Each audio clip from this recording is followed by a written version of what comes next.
everyone for joining us today. I'm standing in for Brooke, who is our new chapter chair in Atlanta, as we're transitioning off one of the most exciting pieces of my journey when I worked with Women in Bio was working with Science for Georgia and meeting the amazing team that we have here today, among a lot of other of you that are joining us on your lunch hours. I know meetings are going on fast, but we have a great talk that's happening today. We're going to talk to you a little bit about what Atlanta Women in Bio is. Then we'll move over to Juliet and introduce a very inspirational talk from her. And then hopefully we'll move right into our breakout room. So next slide.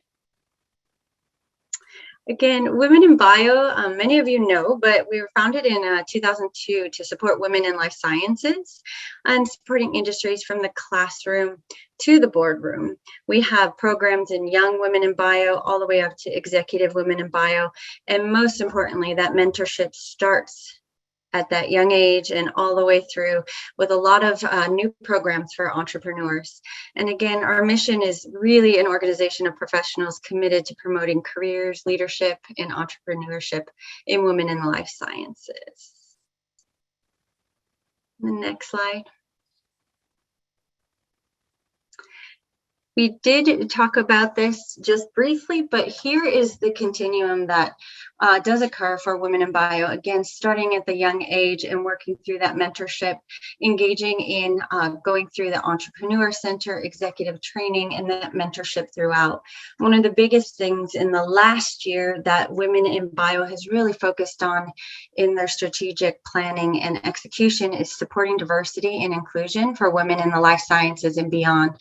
Now that focus brings us again to the next slide and why we're so excited to partner a lot with Science for Georgia is that we are here. We were founded in 2012. We cater to women in this area, but most importantly, it's our partnerships that bring together the breadth and the depth, the diversity and the inclusion that's necessary in the Atlanta region. Again, next slide. Thanks, Juliet. We do thank our sponsors. We have PNC and Kilpatrick Townsend. They do support us, and we will be launching a scholarship program very soon to continue to reach out to 10 different universities, small businesses, startups, as well as just the community to bring different voices or individuals who may not already or have the need or interest in joining our membership, but we will reach out, provide those scholarships, and hope to have them engage with us over the next year to really figure out where we're going, what we're going to provide in events, and move forward. So stay tuned. That will happen. If any of you have individuals or organizations or startups that might be interested in getting those scholarships for that membership, that gives them access to a lot of the programming that we mentioned earlier in that continuum, but also, again, we get to really hear their voice in what we're doing. And we can't wait for that to launch. Next slide. And this is what I thought was earlier, sorry, but Science for Georgia, we are so excited. They have won the 2022 Inclusion Grant.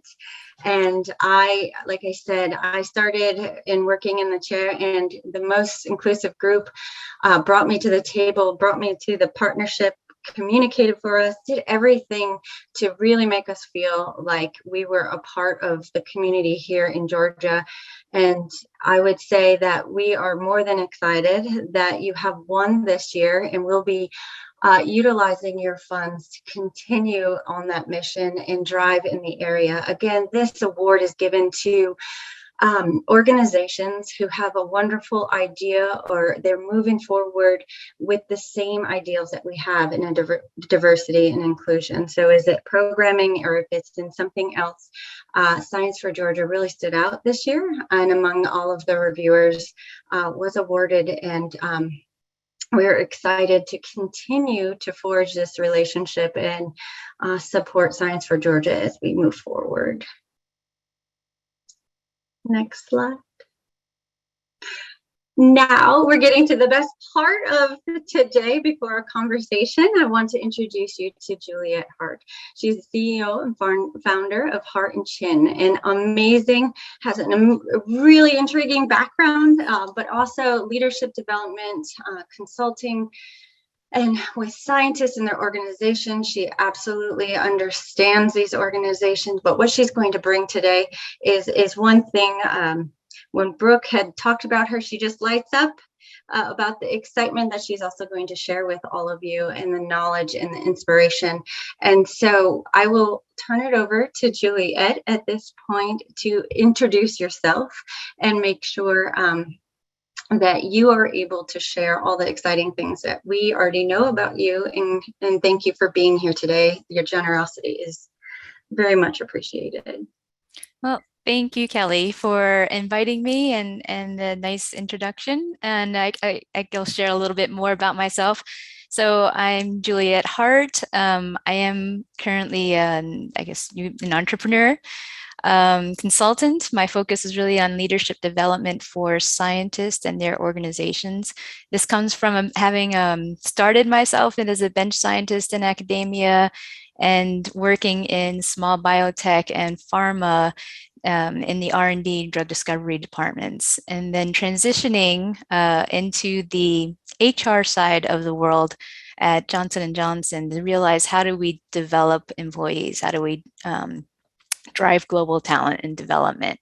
So it was a huge shift. I'd love to share more about it if anyone wants to talk another day, but I'm particularly excited about this topic that you asked me to speak about. DEI, diversity, equity, inclusion in the sciences, is a huge area.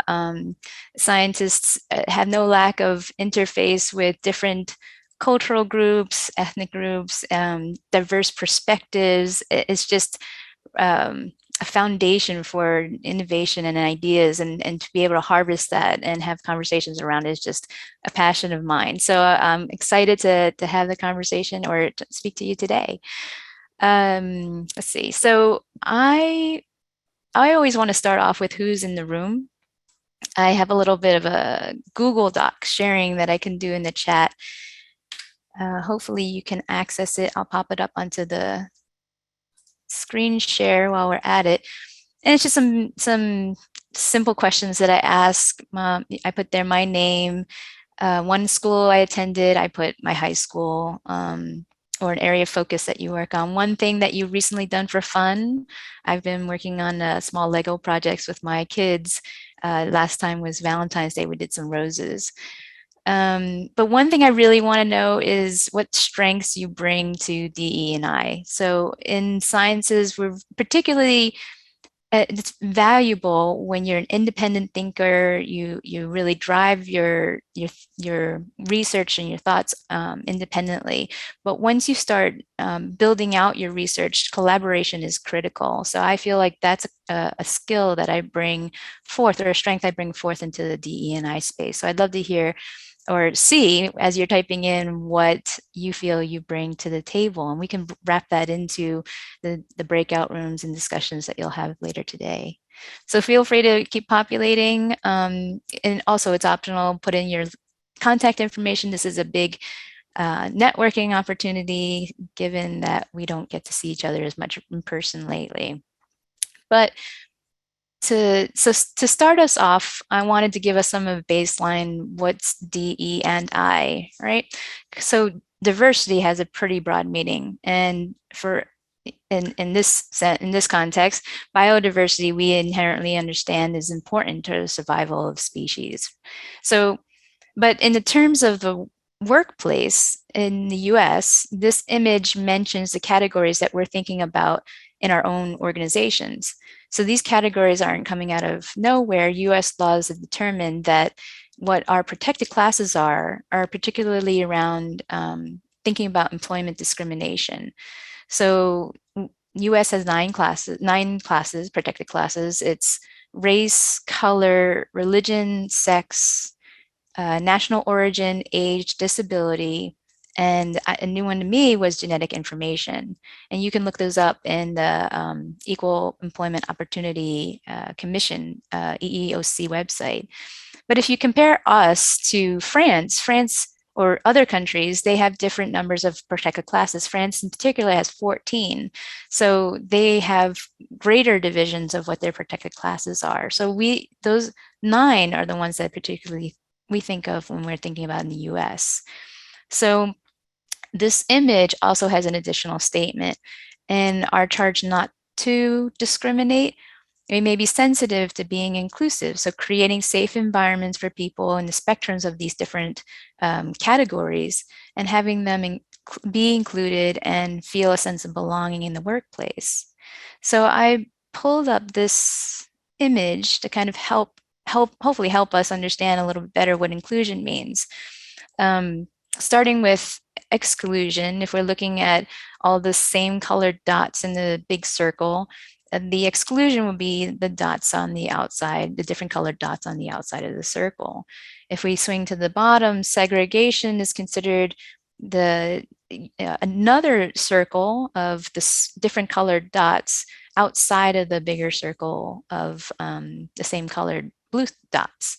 Right? Integration is the bigger circle, but then you have different dots, different colored dots inside the bigger circle. So I feel like if you were to leverage this picture and the dots being not necessarily just individuals, but could be different perspectives, different ideas, and how we group them, there may be some level of exclusion, segregation, even integration in your organizations, and you can think about how those play out. The last one, it would be inclusion, and that's what we're ideally trying to head towards, is this mixing or blending, a random blending of the more blue dots with the different colored dots, all in a different, mixed up together, right? So whether it's a mix of ideas, perspectives, different people, different, all of the categories that we selected, right? That's what we would like inclusion to look like.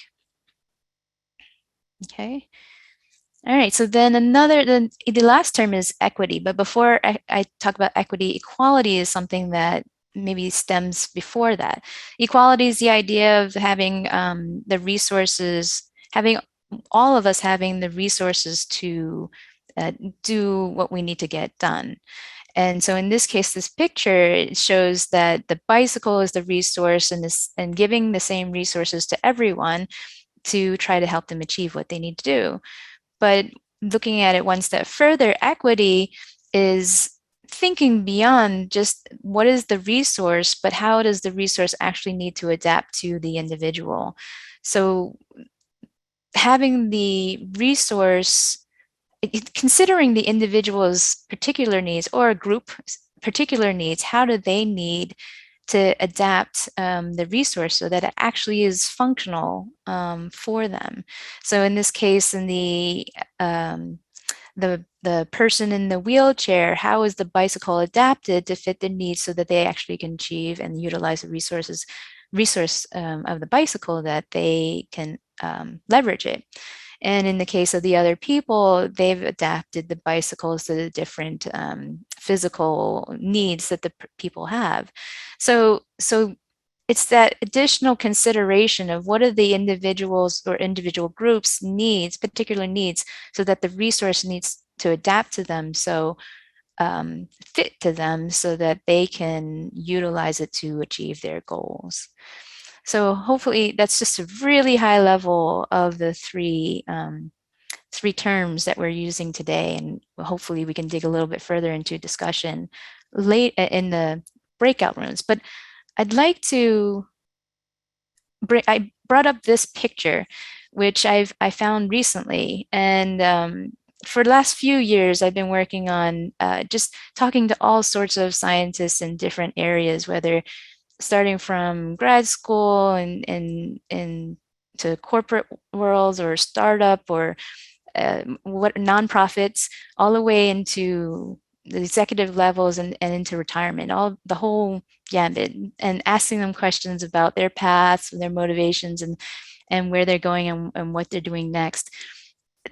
All of that time I've been thinking about where's the representation in the imagery, and it's been a challenge to find any images, especially in the beginning of my consultancy, to find images that even represented real scientists.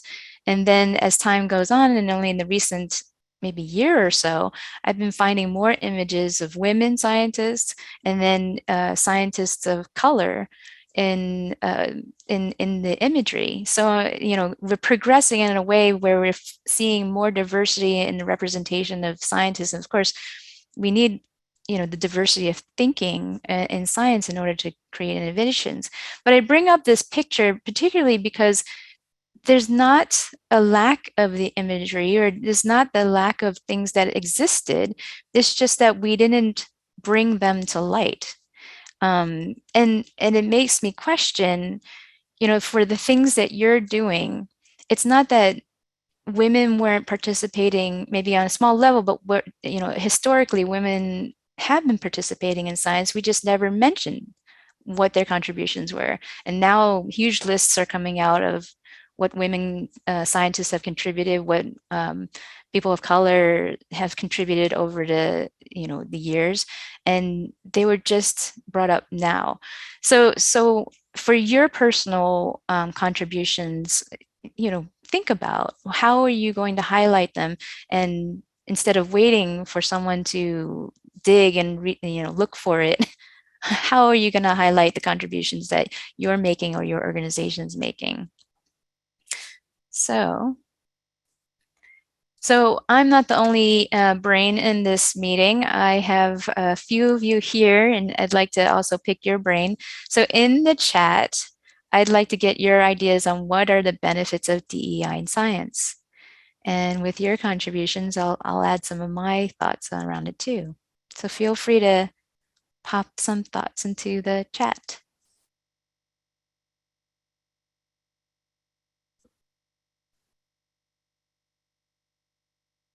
New ways of thinking of topics. Thanks, Amy. Yeah, definitely. With diverse concepts, diverse perspectives, what's we're looking for, right? New ideas, new ways of thinking. Any other benefits? Understanding all perspectives on an issue or question. Oh, that would be great, right? Could we get a well-rounded perspective of what we're looking at, what we're thinking, and particularly in science, right? We want to get a different perspective to see, are we fully understanding what we're looking at?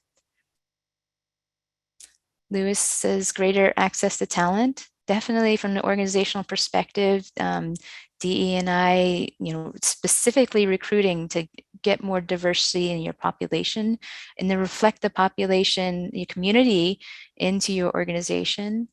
Lorna says more resources. Yeah, just specifically dedicating, like you were saying, equity, thinking about how do we get resources to the right place and the right people with the right need, right? So great, thank you for sharing some of your thoughts. I have a couple of bullet points here too, or a few. So you mentioned also new ways of thinking and innovating. So getting a diversity of ideas is really wrought with perspectives and ways to generate innovation, right?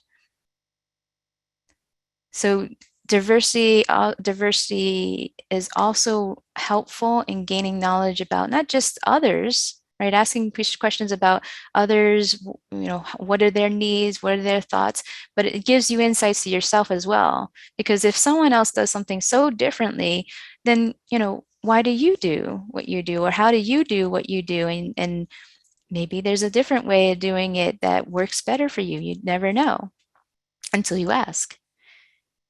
And in the bigger picture, giving yourself the ability to expand your skills and working effectively with different people. And as your career grows, as you become leaders, or you are leaders in your organization, how do you understand the dynamics of the different people around you, and how do you motivate them, given their different motivations, different styles, different passions, to really get the most out of the people and drive their potential in your organization. Okay, so lots of benefits. All right, another one, challenges of DEI in science. I love to pick your brain. Thoughts, anyone?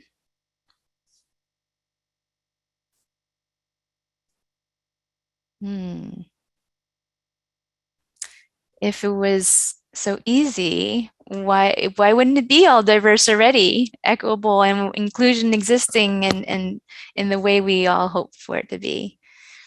Right. Okay, thanks, Patrick. Different backgrounds bring different biases. Yeah. So having multiples of things, um, even contrary things, is hard to wrap your head around sometimes, right? Or a lot of times. Other challenges? Initiatives are forced upon minority without compensation. Okay, that's fair. Do we do enough to really ask the deeper questions of, are we meeting your needs? Are we approaching it in the way that is appropriate for the needs of a particular group, versus this is what we think is needed and let's implement it that way. And having that real robust conversation is tough, right?